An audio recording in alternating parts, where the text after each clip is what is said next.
Hi guys, j'espère que vous allez bien. Moi c'est Fatou Daniel. Si c'est la première fois que tu passes par là, si cette chaîne on parle de développement personnel, on aborde pas mal de thématiques qui touchent le quotidien. Si ce sont des thèmes qui t'intéressent, tu n'hésites pas à t'abonner, à activer la cloche de notification, à laisser un petit cœur en commentaire et surtout à la fin de la vidéo, si tu estimes que tu aurais été édifié, tu n'hésites pas à partager cette vidéo à une personne qui a besoin de l'entendre. Alors là, on se retrouve pour la partie 2 des choses à ne plus faire en griffe, choses à faire pour l'année 2025. Donc pour l'année 2025, supprime dans ton téléphone tous les contacts qui ne te servent à rien. Tu as entendu? Supprime de ton téléphone tous les contacts qui ne te servent à rien. Ton téléphone, c'est pas un calepin, c'est pas un bloc-notes. Ton téléphone, c'est un outil qui te permet d'avoir des éléments à l'intérieur que tu dois utiliser. Bah maintenant, le numéro de téléphone là, ça fait 6, 7, 8 mois, ça fait 2 ans, 3 ans, 4 ans, même un petit bonjour, vous ne vous êtes pas envoyé ce petit bonjour. Tu gardes ce numéro pour faire quoi? Supprime-le, supprime-le. Opération nettoyage, d'accord? Opération nettoyage. Tu me rayes tous ces numéros de téléphone qui sont là, qui ne te servent à rien. Tu me rayes tous ces numéros de téléphone qui sont là et qui ne te servent à rien. Les personnes qui sont dans ton répertoire, à qui tu écris souvent, à qui tu tentes de rentrer en contact, c'est tout le temps toi qui appelles, tout le temps qui envoie le premier message, tu me supprimes ces numéros, ils sont clairement en train de te montrer qu'ils n'ont rien à carrer de toi. C'est pas à toi de perdre ton temps pour les écrire à chaque fois. Passe à autre chose. D'accord. Ensuite, en 2025, en 2025, en 2025, en 2025, en 2025. Arrêtez de complexer en 2025, d'accord? C'est-à-dire, toi tu sais que tu as un complexe, ok? Tu as un complexe sur quelque chose. Je vais prendre un exemple simple. Tu n'as peut-être jamais eu le bac, ok? Tu n'as jamais eu le bac, donc du coup, quand tu es avec des personnes qui ont le niveau, du moins qui ont eu leur baccalauréat ou qui ont des études, qui ont fait des études supérieures, toi tu te sens complexé par rapport à ça. C'est-à-dire, en 2025, tu dois arrêter de complexer et tu dois mettre des mots sur ton complexe, ok? Tu dois mettre un mot sur ton complexe. Quel qu'en soit le type de complexe, ça peut être au niveau des études, ça peut être au niveau de la beauté, tu te trouves peut-être pas trop mignonne, ou peut-être tu te trouves trop grosse, il y a des tenues que tu as tellement envie de porter, mais que malheureusement tu ne parviens pas à porter, tout simplement parce que ta morphologie ne le permet pas, d'accord? En 2025, arrêtez de complexer et mettez des mots sur des complexes de telle sorte à ce que tu puisses vaincre ton complexe.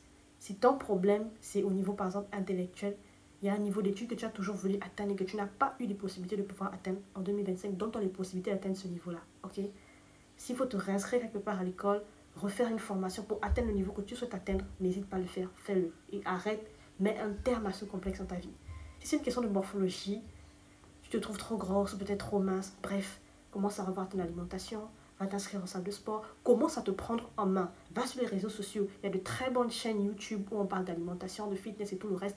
Vas-y, documente-toi et vois ce qu'il faut faire. S'il faut même, pousse encore un peu plus loin. Va dans une très bonne clinique, une très bonne structure hospitalière et prends-toi un nutritionniste en fait qui va te suivre dans cette démarche là et qui va te permettre de pouvoir atteindre tes objectifs. Donc quel qu'en soit le type de complexe que tu as, mets des mots là-dessus et donne-toi les moyens de pouvoir vaincre ces complexes pour passer au-delà.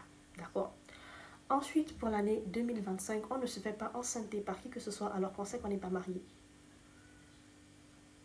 Tu as bien entendu?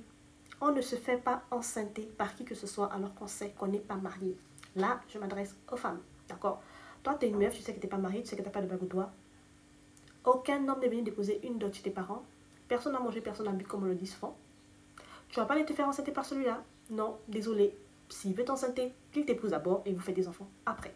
Qui ne vient pas te dire, oh non, bah écoute, tu sais, le fait d'avoir un enfant avec toi, ça va davantage solidifier la relation, ça va me montrer combien de fois tu m'aimes, toi et moi on aura un lien, je veux qu'on ait un lien, je veux que si, je veux que ça, non, non, non, non, non, non, non, non, hey guys, donc désolé, mon cher. Entre épouser une femme et faire un enfant à une femme, qu'est-ce qu'il y a de plus difficile à faire en fait? Qu'est-ce qu'il y a de plus difficile à faire? Et qu'est-ce qui me prouve qu'après que je t'aurais fait un enfant, toi tu vas m'épouser? Qu'est-ce qui me le prouve? Non. 2025. 2025. On ne se fait pas enceinter par un homme qui ne t'a pas épousé. Tu n'es pas marié, tu fermes tes cuisses, tu attends tranquillement qu'on t'épouse. Ensuite, vous allez faire vos enfants. 2025. Toutes les femmes qui sont dans leur foyer. Toutes les femmes qui sont dans leur foyer. Si vous n'avez pas encore fait de planning familial, je pense qu'il est temps d'en faire. Je pense qu'il est temps d'en faire. En 2025, on ne fait plus des enfants pour le plaisir de faire, mais on fait des enfants parce qu'on sait qu'on a les possibilités de pouvoir s'en occuper. J'avais une présente vidéo où je parlais des enfants. D'accord? Ensuite, en 2025, chose à ne plus faire. En 2025, tu me rayes toutes tes relations amicales pourries, toxiques, gaspillent ta vie. Ok? Je pense que La Bible est claire là-dessus lorsqu'elle dit que les mauvaises compagnies corrompent les bonnes mœurs. Tu as beau vouloir trouver tous les justificatifs que tu veux te trouver pour pouvoir garder cette copine dans ton répertoire, pour pouvoir garder ce pote dans tes 16 mètres, mais il n'en demeure pas moins que ce pote, cette copine que tu veux garder pourrit ton existence et t'entraîne dans des choses qui, toi, ne t'aident pas à grandir. Des choses qui, toi, au lieu de te pousser, du moins au lieu de te tirer de l'avant, ça te pousse vers le bas. D'accord? Donc, tu me décharges cette relation. Tu arrêtes cette relation amicale systématiquement. S'ils sont à 2, 3, 4 dans ton répertoire, tu me les valses. 2025, on fait du nettoyage dans son entourage. On fait du nettoyage dans son entourage. En 2025, on ne s'occupe plus, c'est-à-dire que on valse, on raye nos vies, toutes les relations qui ne nous servent à rien, toutes les relations qui sont toxiques dans nos vies. On les raye systématiquement. En 2025, on apprend également, donc tu vas apprendre en 2025, tu dois apprendre à te présenter devant tes parents et à imposer ta décision et à faire comprendre à tes parents que tu as déjà atteint un certain âge, tu as déjà une certaine maturité. C'est certaines décisions de ta vie. Par exemple, si tu veux te marier ou non, si tu veux voyager et t'installer dans un autre pays pour ta vie professionnelle ou non, c'est à toi de prendre ce genre de décision dans la mesure où tu es déjà majeur. Tu es en même de pouvoir prendre tes propres responsabilités. Il y a certaines décisions de ta vie qui sont des décisions clés où c'est pas à quelqu'un de venir te l'imposer, que ce soit ta mère ou ton père, ton oncle, ta tante, que ces gens passent.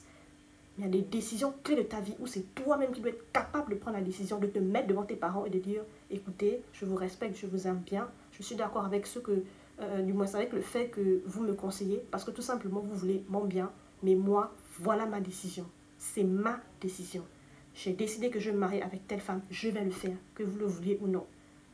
Le jour du mariage, je vous enverrai les faire part. La personne qui veut venir vient, la personne qui ne veut pas, vous pouvez rester, mais moi j'ai décidé de me marier, je vais le faire. Moi, j'ai décidé que je vais poursuivre mes études, que vous soyez content ou non, je vais le faire. J'ai décidé de me spécialiser, je vais le faire. Donc, c'est juste la décision que j'ai prise et je viens tout simplement vous présenter ma décision. Ils vont comprendre que tu as atteint un certain niveau de maturité, en fait.